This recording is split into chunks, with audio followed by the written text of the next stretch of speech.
Hi, welcome to Storytime at the Neill-Cochran House Museum. My name's Karen and I'm going to be your storyteller.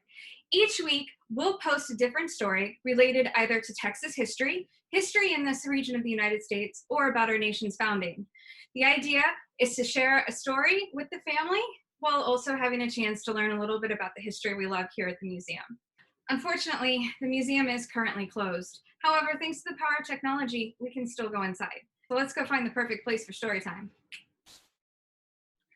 The balcony. This is one of my favorite places in the house. It's a great place just to come and check out the view. And look, I can see UT from here. Unfortunately, this isn't really big enough for us to have story time. And not so comfortable. Let's go try to find someplace else. The French Parlor. This has got to be one of the most beautiful rooms in the house. Unfortunately, there's a lot of breakables in here. This is probably the type of room my Mimi would have called a no-no room. Not the right place for story time. Tea, the dining room. No, still not right. No.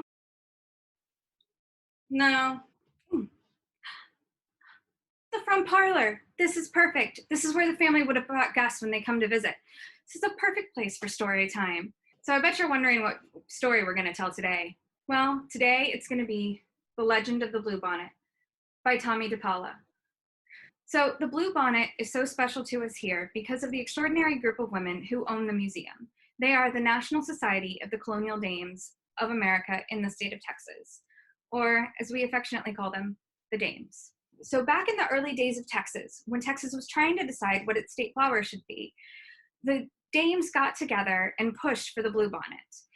The day that the Texas legislature went and voted on the state flower, they went around and put a vase with bluebonnets on the desk of every legislator, and it worked.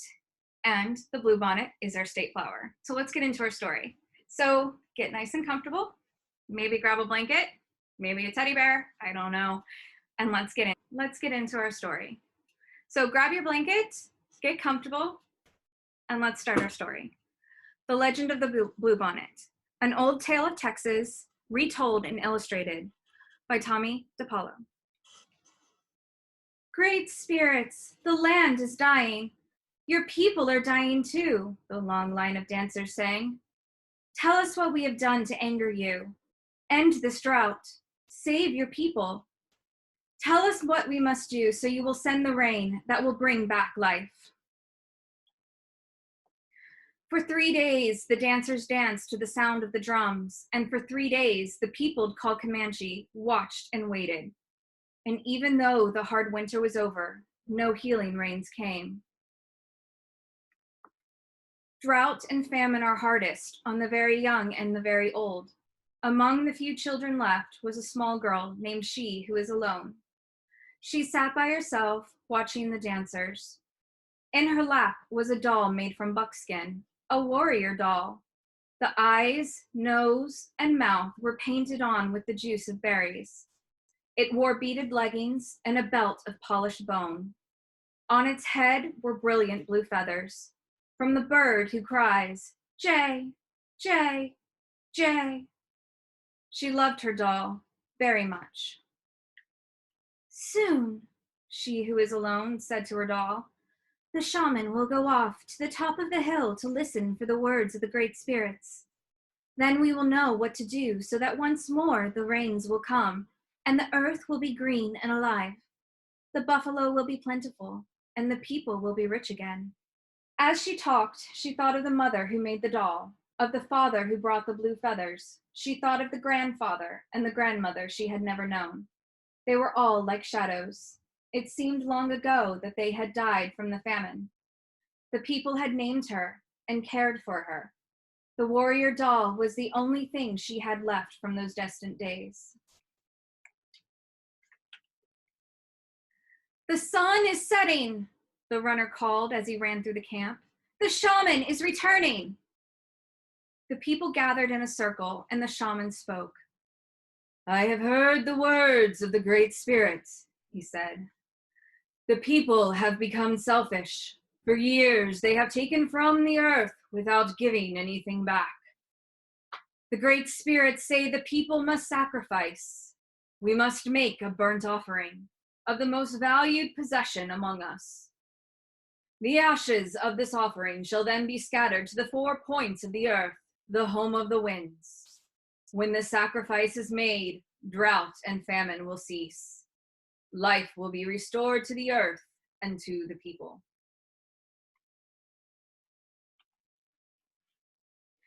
The people sang a song of thanks to the great spirits for telling them what they must do. I am sure it is not my new bow that the great spirits want, a warrior said.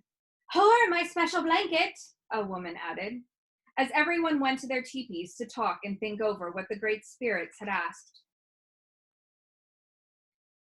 Everyone, that is, except she who is alone. She held her doll tightly to her heart. You, she said, looking at the doll. You are my most valued possession.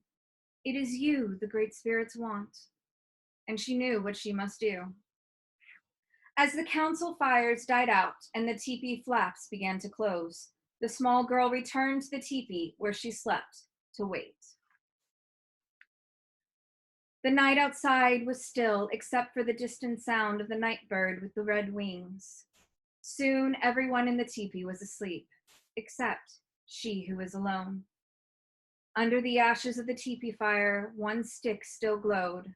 She took it and quietly crept out into the night. She ran to the place on the hill where the great spirits had spoken to the shaman. Stars filled the sky, but there was no moon. Oh, great spirits, she who is alone said, here is my warrior doll. It is the only thing I have from my family who died in this famine. It is my most valued possession. Please accept it. Then, gathering twigs, she started a fire with a glowing fire stick. The small girl watched as the twigs began to catch and burn. She thought of her grandmother and grandfather, her mother and father, and all the people, their suffering, their hunger. And before she could change her mind, she thrust the doll into the fire.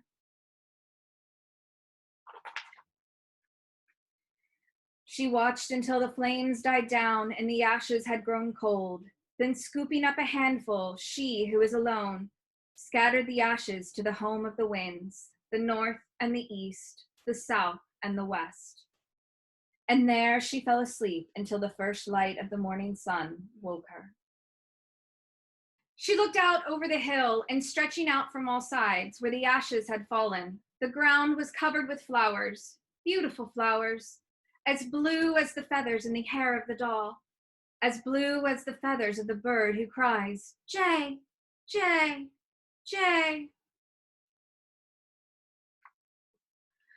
When the people came out of their teepees, they could scarcely believe their eyes. They gathered on the hill with she who is alone to look at the miraculous sight. There was no doubt about it. The flowers were a sign of forgiveness from the great spirits. As the people sang and danced their thanks to the great spirits, a warm rain began to fall and the land began to live again.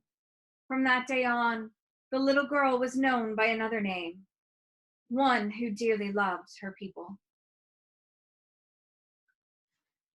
And every spring, the great spirits remember the sacrifice of a little girl and fill the hills and valleys of the land now called Texas with the beautiful blue flowers, even to this day. I love this story. It's such a wonderful story about a girl who cares for her people so much that she's willing to sacrifice the thing that means the most to her. Truly a great story, and about our beloved Bluebonnet. So I hope you enjoyed the story today. Be sure to join us again next week for a new story. And if you appreciated all the different backgrounds we had in this video, go to our website, nchmuseum.org. There you can download all these backgrounds for your own use. While you're at our website, be sure to check out our events. Coming up this Sunday, we have the virtual Mother's Day Tea Party. Come join us online to make napkin rings, placemats, and then bring your favorite tea and snacks for a wonderful tea party with your mom. And don't forget your best tea party hat. You can sign up directly from our website. Can't wait to see you. See y'all next week. Bye.